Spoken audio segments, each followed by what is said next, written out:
مولانا روم نے مثنوی شریف میں حضرت موسیٰ علیہ السلام کے حوالے سے انسانی گوشت والا واقعہ جو لکھا ہے وہ اگر کسی حدیث کی کتاب میں ہے تو پلیز اس کا ریفرنس دے دیں ہمیں.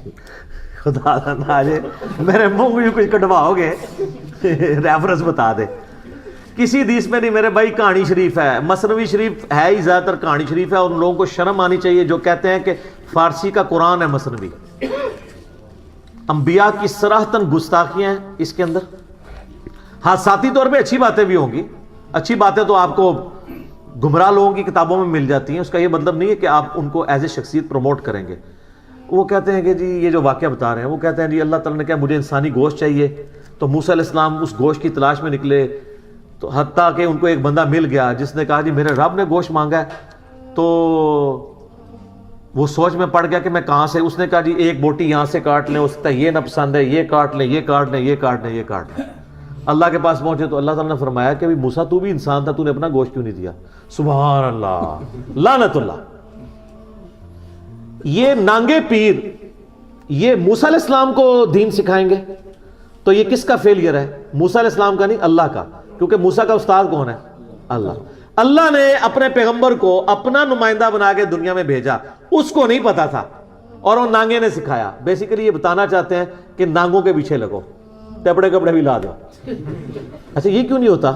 یہ کہتے ہیں فلانے بزرگ بالکل الف ننگے سن, تسی کیوں نہیں ہوتے انہوں نے پیچھے ننگے؟ کہتے ہیں شریعت دا قلم اٹھیا سی, کیوں؟ مجذوب سی, شطحیات, بونگیاں, پاگل. قلم اٹھیا سی انہوں تو. جس بندے تو قلم ہی اٹھیا آیا ہے انہوں فالو کر دے ہو آپ. یہ بالکل جھوٹا واقعہ. اس طریقے سے ایک واقعہ جی, وہ ایک جگہ سے گزرے تو ایک بندہ کہہ رہا تھا اللہ تو میرے پاس آ, میں تجھے کنگھی کروں, تجھے نلاؤں دلاؤں. موسیٰ علیہ السلام نے اس کو سمجھایا کہ بھی اللہ کی یہ کوالٹیز نہیں ہے. یہ موسیٰ علیہ السلام جو اس کو سمجھا رہے تھے, یہ موسیٰ علیہ السلام کو نعوذ باللہ کیا شیطان نے یہ پٹی پڑھائی تھی کہ آپ اللہ کی کوالٹیز انہیں سمجھائیں؟ اللہ کی صفات کا تعارف موسیٰ علیہ السلام کو کس نے کیا تھا, کروایا تھا؟ اللہ نے. تو موسیٰ یہ کام نہ کرتا تو اور کیا کرتا؟ کہتے ہیں اللہ تعالیٰ نے کیا موسیٰ بندہ ہی ناراض کرتا ہے. باز آ جاؤ, موسیٰ علیہ السلام کی چنڈ نہیں سہ سکتے تسی, بڑیاں چنڈا پینیاں نے موسیٰ علیہ السلام نے. اسرائیل دی آنکھ نکلی ہوئی ہے, بخاری مسلم 2 انچ ہے, تو ہڈیاں بھی اکھا کرنیاں نے موسیٰ علیہ السلام نے کیا بدل داڑے کیا بلاؤ نا کیڑا کیڑا میرے سے واقعات بنتا رہا ہے. اچھا یہ سارے واقعات موسیٰ علیہ السلام کے اوپر ہیں. یہ اس لیے ہے کہ موسیٰ علیہ السلام بنی اسرائیل کے پیغمبر تھے. بنی اسرائیل میں اسرائیلی روایتیں اس طرح کی جھوٹی ملتی ہیں. اے تفا پیا نا تو انہوں موسیٰ علیہ السلام دا لگ سمجھ جانی سے, تو اس تو پہلے میری ہلکی جی ہے تفی کھا لو کہ مرنے سے پہلے اے مسلمان کر لے اس پہ غور. کتابوں کا خدا اور ہے, بابوں کا خدا اور. بنی اسرائیل میں بھی بنی ہوئی ہے کیا جی؟ او یار چھڑ دے بھائی, کہانی رکھ رہا ہو, آگے چلو. نیکسٹ کوشچن ہے, بعض بزرگوں کا دعویٰ ہے کہ درود شریف کی کثرت کرنے والے کا کفن مرنے کے بعد بھی میلا نہیں ہوتا. اگر یہ بات درست ہے تو روزانہ کتنی مرتبہ پڑھنے سے یہ فضیلت حاصل ہو سکتی ہے؟ سر یہ اگر کوئی وظیفہ ہو بھی نا اور آپ پڑھ بھی لیں تب بھی یہ نہیں مانیں گے, اس لیے جب تک آپ ان کے فرقے میں نہ آئیں.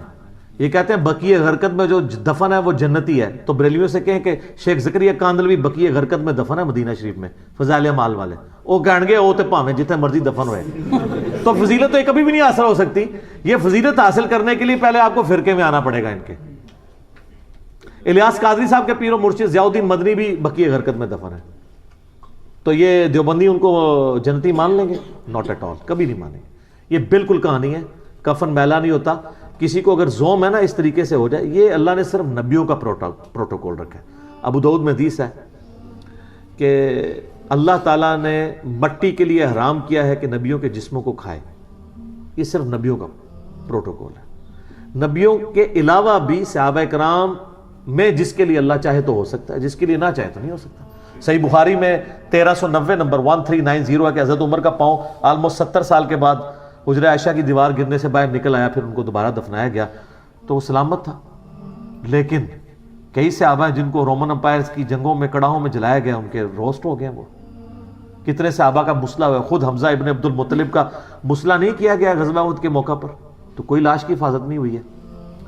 کفن میں کہتا ہوں ان کو چھوڑ دیں. تمہارے جو بزرگ میرے بھائی آپ زندہ ہیں نا, جب یہ مر جائے نا ان کی لاش ذرا ایک ہفتے کے لیے چوک میں رکھو, پھر دیکھتے ہیں کفن میں سے بو آتی ہے کہ نہیں اور میلا ہوتا ہے کہ نہیں. ہاں کفن میلا نہیں ہوگا اگر سائبیریا میں دفنا دیا جائے 1000 سال تک بھی کچھ بھی نہیں ہوگا. ادھر تے ہوئے گا بھائی, ڈیکمپوزیشن شروع ہو جائے گی, یہ نیچرل پروسیس ہے.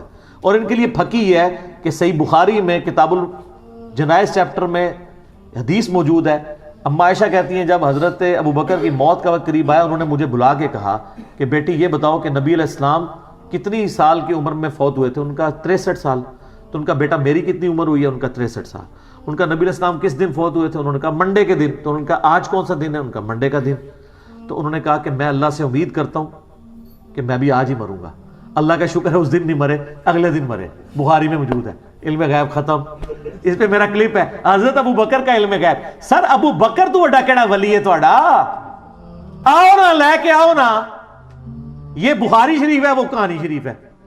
بزرگاں پہلے ہی دستا, او تہاڈے بزرگ ہن نہیں دس سکتے. میں فارمولہ لکھ کے دیا نا, اینج بھی تک دینا قیامت تک نہیں پڑھ سکتے. سمجھنا تو دور دی گل ہے, ریسائٹ نہیں کر سکتے. میکینیکل انجینئرنگ دا فارمولہ, پرانیاں گلاں, پرانے بزرگ, پرانے فرقے. ٹھیک ہے, ہوں تو میں نے کہنا چل اس میں انہاں دی برسیاں بھی ہو چکی ہیں. ختم ختم اللہ کے فضل سے. کفن میلا نہیں ہوتا, انج نہیں. اچھا اسی بخاری کی حدیث میں آگے موجود ہے کہ سیدہ عائشہ نے جب کہا نا میں آپ کے لیے کفن ارینجمنٹ کرتی ہوں, تو انہوں نے کہا نہیں مجھے میرے انہی کپڑوں میں دفنانا. کفن تو زندہ بندے کی ضرورت ہے, مردہ کا کفن تو پیپ اور یہ گلی سڑی ہڈیوں کا حصہ ہی بننا ہے. تو حضرت عائشہ نے کہا کہ حضرت آپ نے اپنی گستاخی کر دی ہے. یہ کہہ دیں گے حضرت ابوبکر نے عاجزی کی, بالکل عاجزی کی. میں بھی مانتا ہوں, میرا عقیدہ ہے کہ ان کا جسم سلامت ہوگا, لیکن انہوں نے امت کو یہ عقیدہ بتا دیا کہ کفن میلا نہیں ہوتا. عقیدہ غلط ہے. جس کو اللہ تعالیٰ چاہے گا اس کو. اور پھر دوسرا, اس کفن کی تو آپ کو ضرورت نہیں ہے, جنتی کفن. ٹھیک ہے, صحابہ کرام کے ساتھ کیا کچھ نہیں ہوا, لیکن وہ اللہ کی جنتوں میں. سر ایک ایک قبر میں کتنے کتنے مردے دفنائے گئے ہیں غزوہ احد کے موقع پر, یرموک میں, قادسیہ میں. ٹائم ہی نہیں تھا اتنا کہ علیحدہ قبریں کھودی جائیں.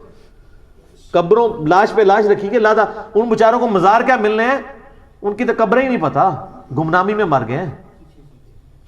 کہا جی بزرگوں کی قبریں تے رش ہوتا ہے. تو پھر میں یہ پوچھتا ہوں کہ قرآن حکیم میں جن 25 انبیاء کے نام آئے ہیں, یہ 25 مزار ذرا مجھے نکال کے ثابت کریں جن کے مزارات کا ایڈریس ہی معلوم نہیں ہے. تو وہاں رش تو نہیں ہوگا.